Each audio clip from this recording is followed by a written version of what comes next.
Olá, meu nome é Kleber Foquesato Tito, sou advogado e sócio da Garrastazu Azul Advogados, integrante da Divisão de Direito Empresarial e Societário. Hoje nós vamos falar sobre a nova lei de franquia e as suas cláusulas abusivas. Antes de falar propriamente da lei de franquia e as novas alterações que ocorreram em 2019, é relevante a gente entender a importância do franchise dentro da economia do Brasil.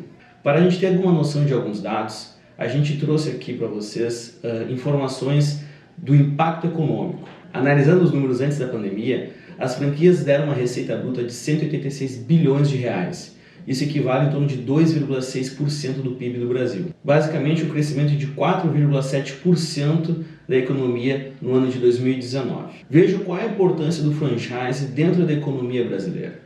Por isso que a gente hoje vai conversar com vocês referente à questão da importância da circular de oferta, bem como das cláusulas abusivas. A Lei 13.966 de 2019 trouxe diversas alterações, tanto para o franqueado como para o franqueador. Uma das principais alterações é a regulação do vínculo empregatício. A lei deixa bem claro que não existe nenhum tipo de vínculo entre o franqueador e o franqueado, apenas a relação contratual, que é o contrato de franquia. Ainda, ela traz uma regulamentação referente à possibilidade de sublocação, ou seja, caso seja necessária a locação de um espaço para a realização da atividade, o franqueador pode locar em seu nome e sublocar para o franqueado. Essa vantagem é muito importante, permitindo ao franqueador negociar com o franqueado a locação, ainda mantendo o ponto comercial dentro da sua rede. Mas o mais importante nas alterações trazidas pela lei de 2019 são as novas informações que devem constar na circular de oferta, que a gente também chama de COF. Dentro da circular de oferta, deve constar os últimos franqueados que saíram no período de 24 meses. Ou seja, para você ter a noção de quantos franqueados já saíram dessa franquia. Além disso, deve constar as regras de territorialidade. Também é importante constar quais os fornecedores, caso a franquia tenha que indicar para os seus franqueados. Ainda deve constar todo o detalhamento da marca, bem como o seu registro no Instituto Nacional de Propriedade Intelectual, que a gente chama de INPI. É importante também constar todas as regras de transferência e cessão de direitos do contrato de franquia, caso o franqueado ou o franqueador em conjunto entendam em repassar este contrato de franquia para um terceiro. Por fim, deve constar todos os tipos de penalidades possíveis caso ocorra algum tipo de infração pelo franqueado ou pelo próprio franqueador durante a relação contratual. Além dessas novas informações que devem constar na circular de oferta, também a legislação trouxe a possibilidade de eleger um foro fora do país, ou seja, é possível, se for de comum entendimento entre franqueado e franqueador, ter um foro de eleição em outro estado ou em outro país. Por exemplo, ter um foro de eleição no Chile, um foro de eleição na Argentina, caso a gente trate de marcas ou franquias internacionais. Também é possível a rescisão por onerosidade excessiva, caso venha a ocorrer algum desequilíbrio econômico dentro do contrato. Feitas essas breves análises referentes às novas informações que devem constar na circular de oferta, trazidas pela lei de 2019, vamos trazer então a importância dessa circular de oferta na COF na vida do franqueado. Veja que toda informação deve estar na circular de oferta. Que tipo de informação? Toda e qualquer que ajude ao franqueado ou o futuro franqueado a adquirir ou assinar aquele contrato de franquia. Aqui a gente está falando que deve ter total clareza, não deve existir nenhum tipo de dúvida ao franqueado.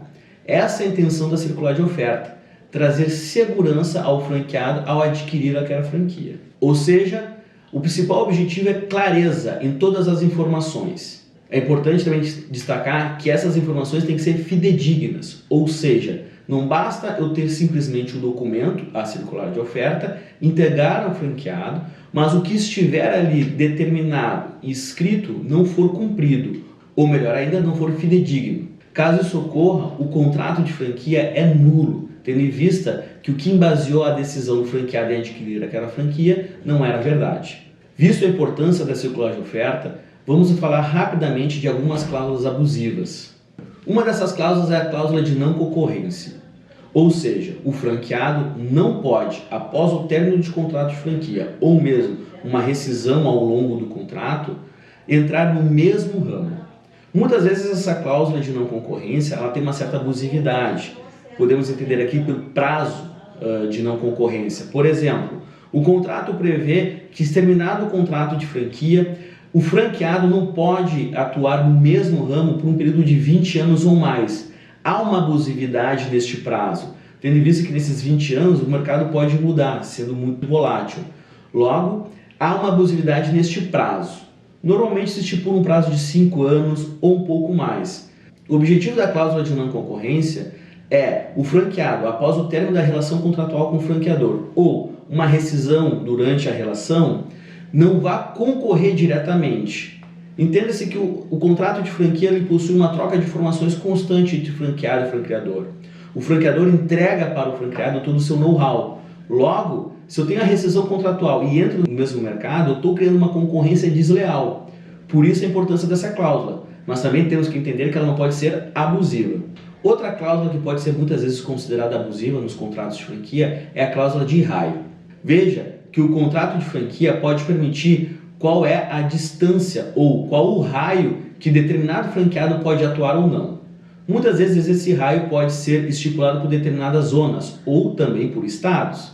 Tudo depende de como isso foi apresentado na circular de oferta pelo franqueador ao franqueado. A abusividade que a gente pode ver aqui é sempre quando eu tenho algum outro franqueado entrando em conflito e o franqueador não faz nada. Veja que o raio estipulado traz uma ordem dentro da atuação dos franqueados. Logo, eu preciso ter um limite. Se eu tenho algum franqueado ultrapassando esse limite, o franqueador tem que vir ou intervir. Perceba que se não houver uma intervenção, eu tenho um rompimento contratual, permitindo também uma rescisão. A eleição de foro, por muito tempo, se teve a discussão de abusividade ou não. Atualmente, ela não é considerada abusiva. Contudo, tem que se ter um certo equilíbrio. Não podemos botar a eleição do foro também em qualquer estado do Brasil. Apesar de a legislação permitir, como a gente falou anteriormente, que a eleição do foro pode ser fora do país, isso não pode ser um impeditivo ao acesso à justiça. Caso isso ocorra, a gente vai ter aí uma violação ao princípio de acesso ao judiciário. Por isso pode ser considerada abusiva. Uma das outras cláusulas também pode ser considerada abusivas é o valor mínimo de percentual de compras. Nós tivemos alguns casos aqui na Graças dos Advogados onde a gente conseguiu perceber que o franqueador exigia uma compra mínima de determinados produtos para a venda, sendo que para determinados mercados isso não funciona. A franquia é uma troca de informações constante entre o franqueador, o qual detém o know-how, e o franqueado, que está iniciando naquele meio. Normalmente esse know-how, na sua maioria das vezes, já é um caso de sucesso, por isso que cria-se a franquia e a transferência de informações. Mas nem sempre esse caso de sucesso que está acontecendo em determinado estado do Brasil vai ser em outro estado do Brasil. Por isso que o franqueado e o franqueador devem estar constantemente em conversações. Logo, se eu tiver uma situação de obrigação de compra de determinado produto, pode ser que em determinado estado do país, aquele produto não venda tão bem quanto o outro estado. Então, a obrigatoriedade contratualmente de compra fixa mensal de alguma venda pode ser considerada uma cláusula abusiva. Para exemplificar este caso especificamente, a gente pode pensar em uma franquia de roupas que vende sungas e calças jeans, por exemplo. No Rio Grande do Sul, onde faz muito mais frio, a venda de sungas é muito menor, por exemplo, no estado do Rio de Janeiro. Então, exigir que o meu franqueado compra determinadas quantidades de sunga vai contra a ideia de franquia, ou seja, contra aquela ideia de trocas de informações, podendo ser considerada essa cláusula abusiva. Por fim, a abusividade, ou melhor, a má-fé do franqueador também pode ser um motivo de rescisão e isso pode estar em determinadas cláusulas do contrato. Sendo nítida a má-fé do franqueador, é possível pedir a resolução do contrato acumulada com uma indenização. Outro ponto muito importante para a gente tratar aqui referente a cláusulas abusivas e possíveis rescisões de contrato de franquia é referente à entrega da circular de oferta. A lei de 2019, quando altera a antiga lei de franquia, ela traz que a circular de oferta deve ser entregue ao franqueado ou possível franqueado 10 dias antes da assinatura do contrato de franquia ou pré-contrato. Caso o contrato ou pré-contrato seja assinado de forma antecipada, o contrato pode ser considerado nulo. Qual é o motivo desse prazo de 10 dias? O principal motivo é que o franqueado ou o possível franqueado possa, ao receber a circular de oferta, analisar aquelas informações, compreender o que é a franquia que está sendo apresentada para ele. E com isso, com essas informações, com essa clareza, ele possa tomar a melhor decisão. Muitas vezes, algumas informações que estão omissas ou que não são fidedignas, como a gente falou anteriormente, podem trazer em erro o possível franqueado. Por isso, sempre que eu receber a circular de oferta ou uma proposta de alguma franquia, é importante contratar um profissional para que possa analisar o contrato, analisar a circular de oferta e trazer segurança naquela decisão. Ou até mesmo, quando possível e permitido, negociar o contrato. O contrato de franquia não pode ser um contrato de adesão, ele não pode ser um contrato imutável. Deve existir entre o possível franqueado e o franqueador uma troca constante de informações e, quem sabe, algumas alterações. Nem todo o estado da federação é igual.